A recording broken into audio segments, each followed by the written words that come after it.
राजा का बेटा यानी राष्ट्रपति जो है, राष्ट्रपति का बेटा ही राष्ट्रपति बनेगा ऐसा नहीं है। अब राष्ट्रपति वो भी व्यक्ति बन सकता है जो सबसे निचले तबके का हो, या सबसे जो अभी कहे कि एससी एसटी के में हो वो भी बन सकता है, जो जनरल में है वो भी बन सकता है। जैसे वर्तमान में क्या बोलता है द्रौपदी मुर्मू जी हैं, वो भी राष्ट्रपति बने, महिला हो वो भी बन सकता है प्रधान राष्ट्रपति, यानी राष्ट्रपति कोई भी बन सकता है।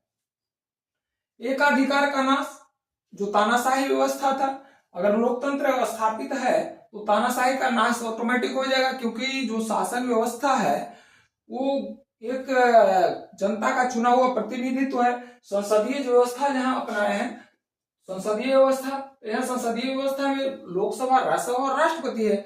लोकसभा का जो सदस्य होता है डायरेक्ट रूप से चुना जाता है, राज्यसभा का सदस्य इनडायरेक्ट रूप से चुना जाता है। और जो है ये डायरेक्ट रूप से कोई भी शासन या कोई भी कानून जो है जब तक दोनों सदन में पास नहीं होता है तो क्या वो कानून बन नहीं सकता है। जब तक कोई कानून बन नहीं सकता है तो कार्यपालिका द्वारा लागू नहीं किया जा सकता है। तो यहाँ जो कहा कहेंगे तानाशाही का नाश, यानी तानाशाही की समाप्ति, तानाशाही की समाप्ति ये कर सकते हैं। यानी हमारा जो है ये लोकतंत्र का है। और सबसे इंपॉर्टेंट है जो हमारा संविधान में, हमारे लोकतंत्र में जो व्यवस्था किया गया है,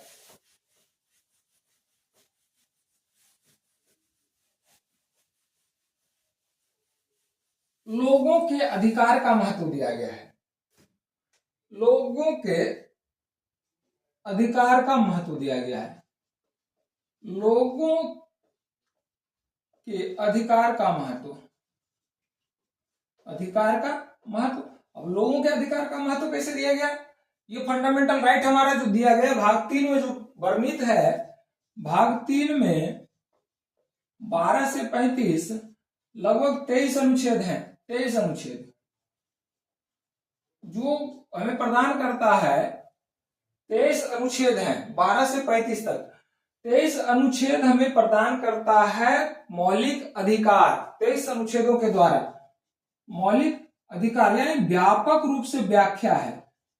और इसके हनन होने पर, इस फंडामेंटल राइट्स को हनन होने पर हम डायरेक्ट रूप से न्यायपालिका में गुहार लगा सकते हैं, यानी डायरेक्ट रूप में हम न्यायपालिका में जा सकते हैं। मौलिक अधिकार का वर्णन है, यानी जो है लोगों का महत्व बढ़ गया, लोगों का जो वैल्यू है, लोगों के अधिकार का वैल्यू है वो ज्यादा हो गया।